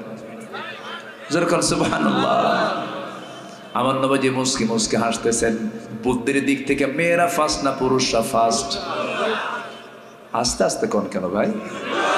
মেয়ে ফার্স্ট না পুরুষ ফার্স্ট? এটা কে করে দিয়েছেন? সাক্ষীর প্রয়োজন। সাক্ষী যদি পুরুষ একজন হয়, মহিলা লাগবে কয়জন? কয়জন? এটা কে ফয়সালা করেছেন? দোষ কার? আল্লাহ।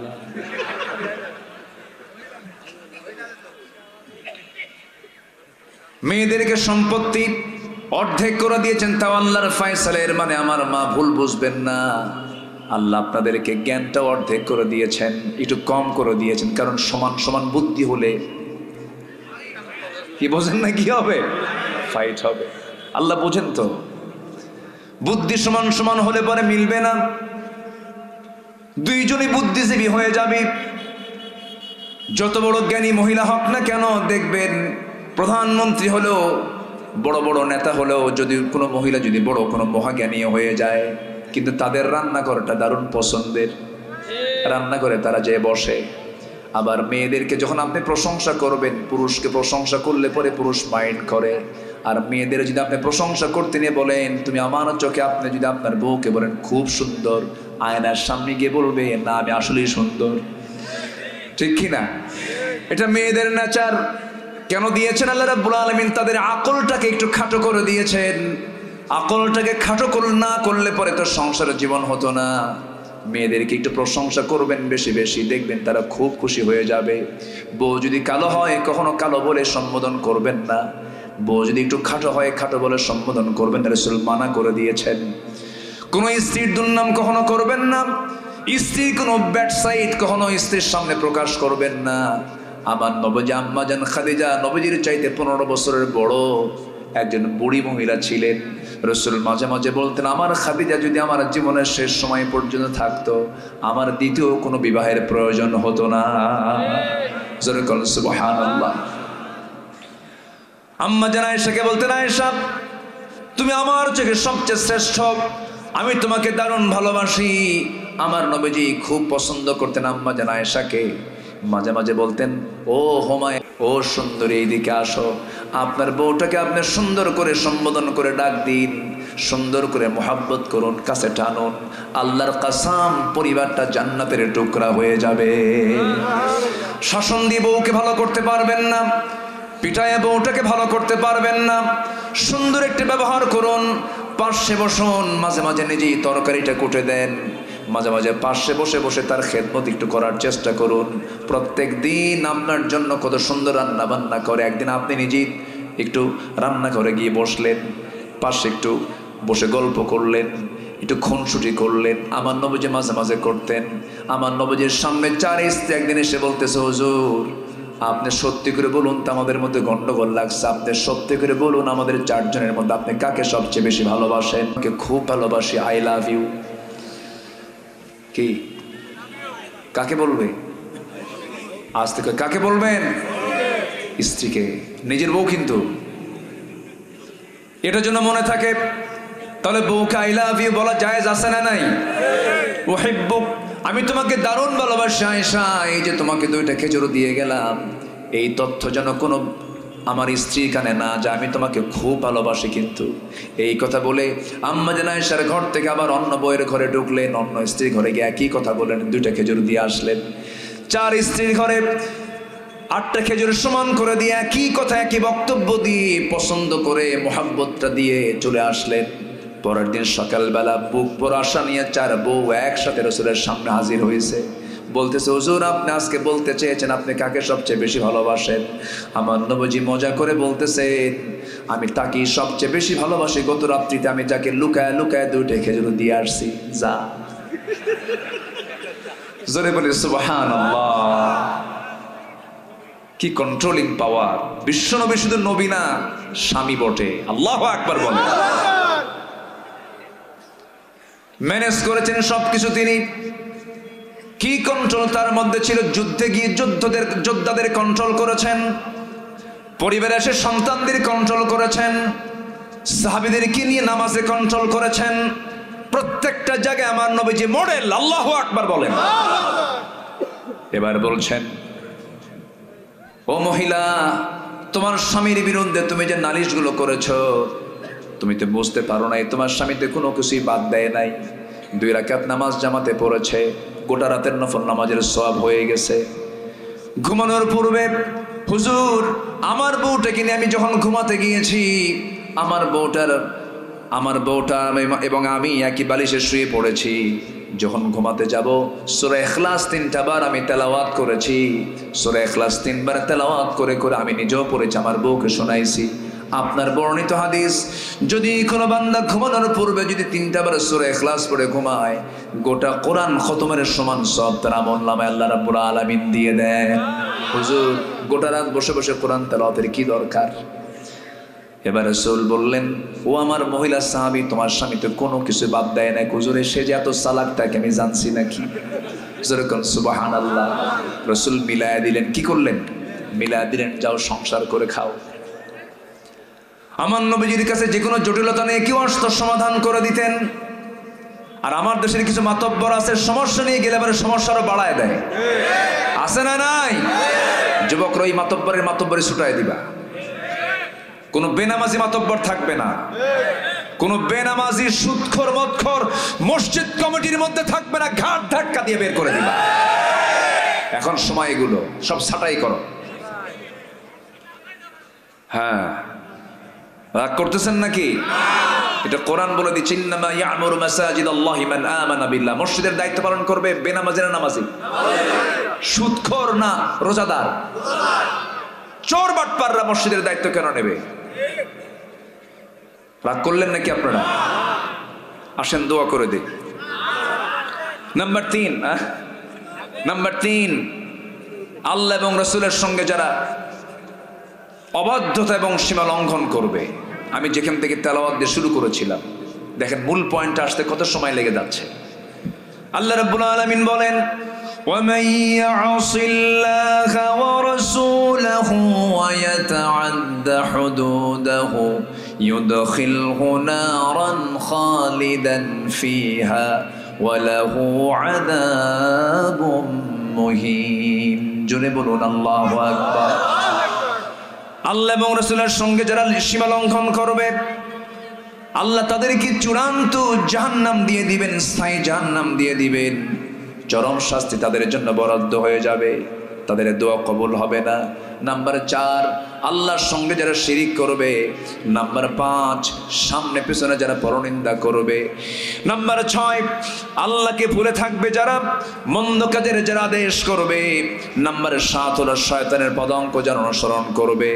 নাম্বার 8 হলো রিয়া বা লোক দেখানো কোনো ইবাদত যারা করবে, তাদের কোনো দোয়া আল্লাহর দরবারে মঞ্জুর হবে না। নাম্বার 9 হলো কুফরি যারা করবে, তাদের কোনো দোয়া কবুল হবে না। নাম্বার 10 হলো আল্লাহর সঙ্গে যারা মিথ্যা দৃঢ় অঙ্গীকার করবে, তাদের কোনো দোয়া কবুল করবেন না। তিনি কে? নারায়ে তাকবীর, নারায়ে তাকবীর। বসেন। অনেক বড় মাহফিল, চুয়াডাঙ্গা থেকে মাহফিলে লোক আসছে, পার্শ্ববর্তী থানা থেকে লোক এসেছে, 50 কিলোমিটার, 30 কিলোমিটার, 40 কিলোমিটার লোকগুলো এসেছে। যত বড় মাহফিল হয় উচিত তত দ্রুত মাহফিলে উঠে দ্রুত মাহফিল শেষ করা উত্তম হয়, এটা উচিত। তবে যাই হোক, কেউ উঠবেন না না বলে আমি এতটাই খুশি হয়েছে আপনাদের উপরে। 12 বছর আগে আপনাদের যে আদব আখলাক ছিল, এখনো সে আদব আখলাকটাই আছে। বলি আলহামদুলিল্লাহ। অনেক সুন্দর, আপনারা কেউ নড়াচড়া করেন নাই। বসুন। দোয়াটা কি মাহফিলের একটা অংশ না বলেন তো? একটা অংশ তো, শেষ ফিনিশিং তো এটা। দোয়া না করে আপনি যাবেন, এটা কেমন কথা? আর একজন উঠতে নিলে সবাই তাকে ফলো করে, বরঞ্চ তাকে উচিত তাকে বসায় দাও। একটু বসেন। এই যে আপনি উঠতেছেন, আমার আলোচনার আগ্রহ হারায় যাচ্ছে। বসেন। কেউ না উঠি আমরা, তাহলে ইবাদত কবুল হবে। আমি এই 10টা পয়েন্টের যে কথাগুলো বললাম, ব্যাখ্যা দিয়ে বলতে পারলাম না। মাহফিলটা যদি 5 দিন হতো, তাহলে মজা করে কিছু কথা বলা যেত। আগামী থেকে আমি এরকম একটা প্ল্যান আমি হাতে নিয়েছি, একই জায়গায় মিনিমাম 3টা দিন করে মাহফিল করা। কেমন হয় বলেন তো এটা? ভালো হয় না এটা? এই মাহফিল আমার কাছে একটা মডেল মাহফিল মনে হয়েছে। এই প্রত্যন্ত অঞ্চলে এত সুন্দর একটা তারা সাজানো গোছানো তারা আয়োজন করেছেন। আল্লাহ তুমি এই মাহফিলকে কবুল করো, জোরে বলি আল্লাহুম্মা আমিন। এই মাহফিল কমিটিকে তুমি আল্লাহ কবুল করো। যে যেখানে আছেন আমার ভাইরা, আমরা জাস্ট 12টার ভিতরেই মাহফিলের আমরা সমাপ্তির দিকে আস্তে আস্তে চলে যাব। সম্মানিত বন্ধুগণ, যে যেখানে আছেন আমরা সবাই আস্তে করে বসে পড়ি, একটু জিকির করি লা ইলাহা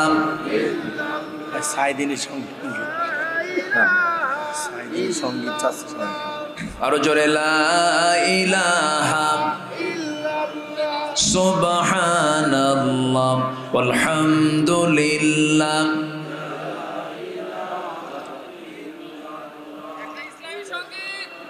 আরো জোরে লা ইলাহা। পৃথিবী আমার আসল ঠিকানা নয়, মরণ একদিন মুছে দেবে সকল রঙিন পরিচয়।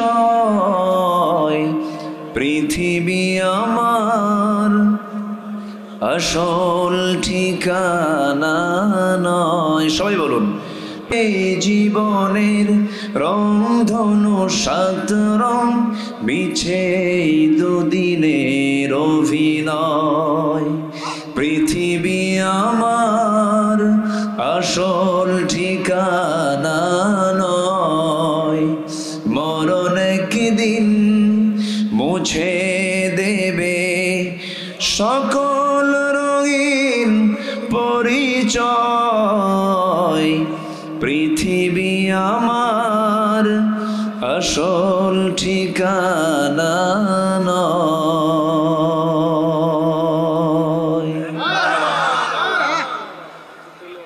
ওকে, আর কিছু? সে কোন বন্ধু বলো বেশি বিশ্বস্ত? সে কোন বন্ধু বলো বেশি বিশ্বস্ত? কার কাছে মন খুলে দেয়া যায়, কার কাছে সব কথা বলা যায়, হওয়া যায় বেশি আশ্বস্ত? তার নাম আহমদ বড় বিশ্বস্ত, আহমদ বড় বিশ্বস্ত। যে জন কখনো ব্যথা দিতে জানে না, যে জনকে বলি মুছে দেয় বেদনা। রাসূল কি কখনো কষ্ট দিয়েছেন? যে জন কখনো ব্যথা দিতে জানে না, যে জনকে বলি মুছে দেয় বেদনা। হৃদয়ের হাহাকার আপন করে নিতে আর কার বুক এত প্রশস্ত? তার নাম আহমদ বড় বিশ্বস্ত, আহমদ বড় বিশ্বস্ত, আহমদ বড় বিশ্বস্ত।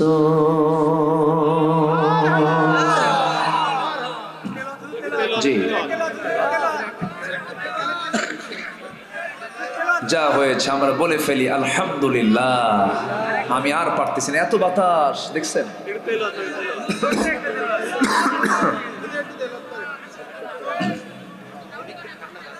দেখছেন কি বাতাসটা মারতেছে।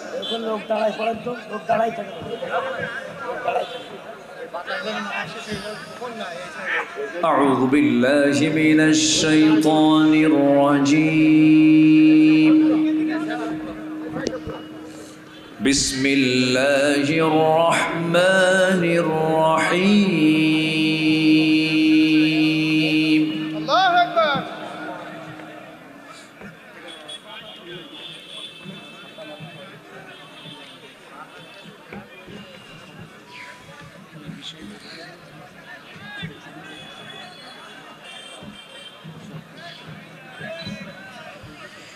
الذي جعل لكم الأرض فراشا والسماء بناء وأنزل من السماء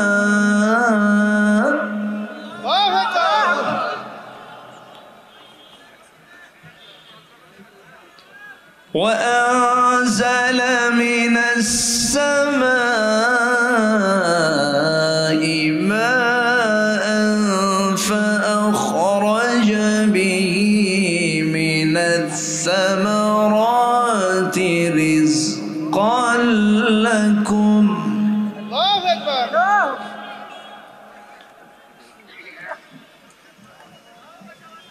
فلا تجعلوا لله أندادا وأنتم تعلمون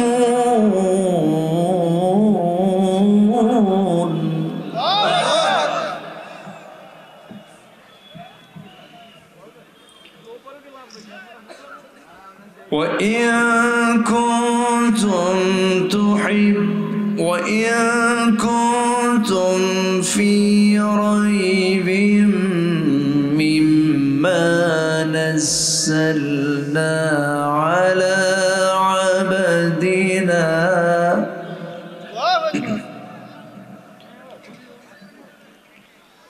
على عبدنا فأتوا بسورة من مثله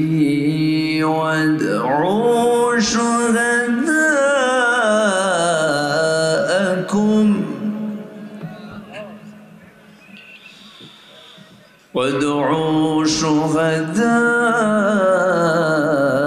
شهداءكم من دون الله إن كنتم صادقين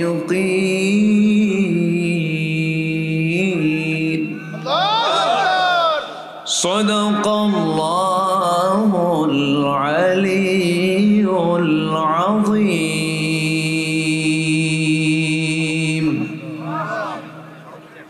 জি আসুন আমরা এখন দোয়া করি আমরা চাইবো কার কাছে আল্লাহর কাছে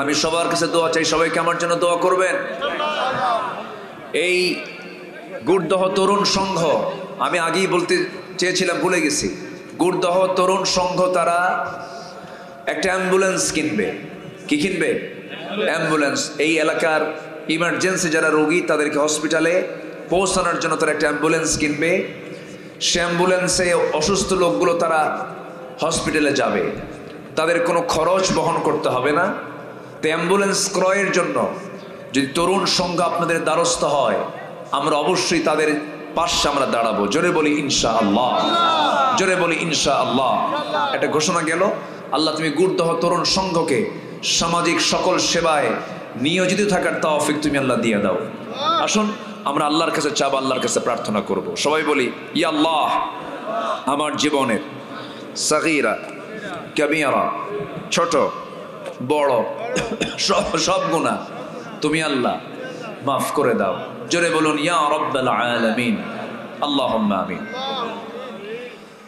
ربنا ظلمنا أنفسنا وإن لم تغفر لنا وترحمنا لنكونن من الخاسرين গভীরাত নিঝুম রাত ঝিমানো রাত্রিতে হাজারো মুসলমান নরনারী নিয়ে তোমার কালামের কয়েকটা আয়াতকে সামনে রেখে ইবাদত কবুলের যে শর্তগুলো ইবাদত কবুল না হওয়ার যে অন্তরায়গুলো সেই বিষয় নিয়ে কিছু কিছু কথা বলেছি শাহী দরবারে কাঙ্গাল ভিখারির মতো দুটো হাত পেতেছি আল্লাহ গুনার দিকে নজর দিও না বান্দা মনে করে তামাম জিন্দেগির গুনাহগুলোকে মাফ করে দাও জনম দুঃখিনী মা জনম দুঃখী বাপজান যারা চলে গেলেন জিন্দেগির গুনাহগুলো মাফ করে দাও কবরগুলোকে জান্নাতের টুকরা বানায়া দাও অনেক আলোচনা শেষ করে বাড়ি ফিরে যাব সব দেখব কিন্তু মাকে পাবো না সেই মার জন্য তুমি আল্লাহ দোয়া শিখিয়ে দিয়েছো।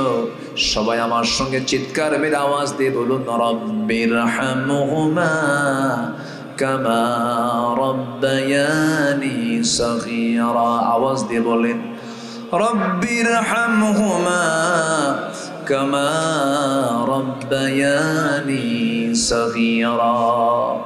বিশেষ করে মাহফিলটার আয়োজন করলেন যারা, শোনার জন্য আসলেন যারা, বিনিময়ে কিয়ামতের এই কঠিন ময়দান যেদিন কেউ কাউকে চিনবে না, এমনকি মা সন্তানকে পর্যন্ত অস্বীকার করে বসবে, সেই কঠিন মুসিবতের দিন এই মাহফিল সবার জন্য নাজাতের মাধ্যম তুমি আল্লাহ বানায় দিও। তোমার বান্দাগুলোকে নিয়ে এমন সময় হাত তুলেছি মুসলমানদের পায়ের তলায় মাটি নাই। 180 কোটি মুসলমানের দুনিয়া, একটু আমারও তুমি আল্লাহ পাঠায়া দাও। বাইতুল মুকাদ্দাস তুমি আল্লাহ মুসলমানদের হাতে তুলে দাও। কাশ্মীরকে বাঁচাও, ফিলিস্তিনকে বাঁচাও, সিরিয়াকে বাঁচাও। আয় আল্লাহ তাআলা মেহেরবানি করে গোটা বিশ্বের মুসলিম শক্তিকে তুমি আল্লাহ একটা প্ল্যাটফর্মে আসার তৌফিক তুমি আল্লাহ দিয়া দাও। সুজলা সুফলা শস্য শ্যামলা সোনার বাংলাকে তুমি আল্লাহ দ্বীনের জন্য, কোরআনের জন্য তুমি আল্লাহ কবুল আর মঞ্জুর করে দাও। দুনিয়া থেকে কোন দিন বিদায় নেব জানি না, ডান হাতে আমলনামা না আসা পর্যন্ত কবরে নিও না। বাবা গেল, মা গেল, ভাই গেল, বোন গেল রে, কত আত্মীয় স্বজনের লাশ কবরে শোয়া দিলাম। আমি একদিন মরে যাব রে, সবার কাছে সংবাদ চলে যাবে মরে যাওয়ার সঙ্গে সঙ্গে থাকার সুযোগ আর পৃথিবীতে নাই রে। টান মেরে কবরের দিকে নিয়ে যাবে, সন্তানগুলো ছটফট করবে, বউটা পাগলির মতো হয়ে যাবে রে, চাবি নিয়ে ঘুরবে আর বলবে এই সংসারের চাবিটা আমি কার হাতে দেব রে। কবরের সহায় দেবে রে, বাঁশ চাপা দেবে, মাটি চাপা দেবে, 24 ঘন্টা যাবে না রে। মাথার চুলগুলো খসে খসে পড়বে, চামড়াগুলো গলে গলে পোকার পেটের খাবার হয়ে যাবে। পোকা দেখে ভয় পেতাম, সেই পোকার পেটে আমার দেহ চলে যাচ্ছে রে। এই তো দুনিয়ার জীবন, 7 দিন লাগবে না, পেটের নারী ভরিগুলো সব চোখ মুখ কান নাক দিয়ে বের হওয়া শুরু হয়ে যাবে। কিম্বুত কিমাকার চেহারা হয়ে যাবে রে। মাথার চুল শ্যাম্পু দিলাম, তেল দিলাম, কাজে লাগলো না। চামড়ায় কত তেল দিয়েছি, সাবান দিয়েছি, কত কি লাগিয়েছি, কোনো কাজে লাগলো না রে। মাত্র 3টা মাসের ব্যবধান। কবর খনন করে যদি দেখা হয় কয়েকটা হাড় ছাড়া কিচ্ছু মিলবে না সেই কবরের মাটিতে। আল্লাহ তোমার কাছে ফরিয়াদ করি, সে অন্তিম সময় যখন চলে আসবে জবানে জারি করে দিও লা ইলাহা ইল্লাল্লাহ মুহাম্মাদুর রাসূলুল্লাহ। আসসালামু আলাইকুম ওয়া রাহমাতুল্লাহি ওয়া বারাকাতুহু।